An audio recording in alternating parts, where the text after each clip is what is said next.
Hi, so I will be starting off with classical conditioning, which is the process in which we associate stimuli with events.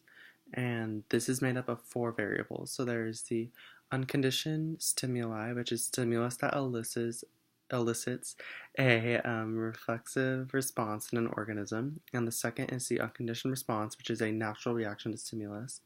The third variable is the stimulus that elicits response after being repeatedly paired with the unconditioned response. Then there is a conditioned response, which is behavior that is caused by the conditioned stimuli. So, the process in which an organism learns to connect a natural stimuli to an uncontrolled stimuli is called the acquisition, and then after that, the process consists of the natural stimuli eliciting the controlled response, and when it does that enough, it will become the controlled stimuli. And with biology, we found out that this was stems from an evolutionary method that was caused by our need to pick out bad food and not eat it. And then there is extinction, which is a decrease in the controlled response when the uncontrolled stimuli is no longer presented by the controlled stimuli.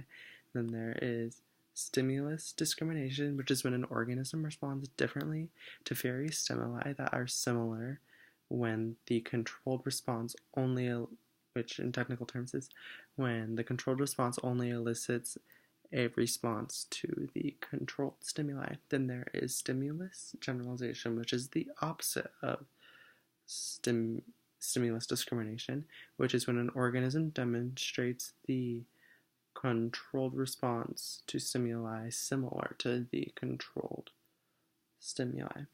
Then there's habituation, which is when we learn to not respond to a stimulus that is presented and repeated without change. And there is operant conditioning, which is when organisms learn to associate a behavior with a consequence. This is different from classical conditioning because with classical conditioning, that is when stimuli recognizes events around them and how that affects them. And operant conditioning is direct reinforcements and punishments, and that influencing stimuli that way. So, operant conditioning is based off the law of effect, which is that behaviors followed by satisfying consequences will be repeated, and vice versa, that behaviors followed by negative consequences will not be repeated. So there are two main types of operant conditioning, which is reinforcement and punishment.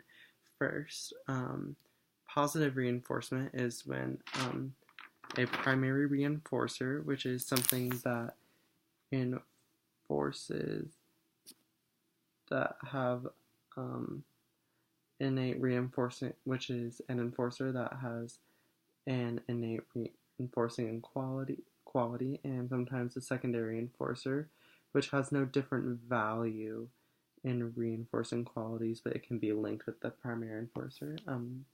The positive reinforcement is when something is added to encourage good behavior, like stickers on good test scores, something like that, or when something is removed to encourage sticker behavior when these stickers are removed from the bad test scores.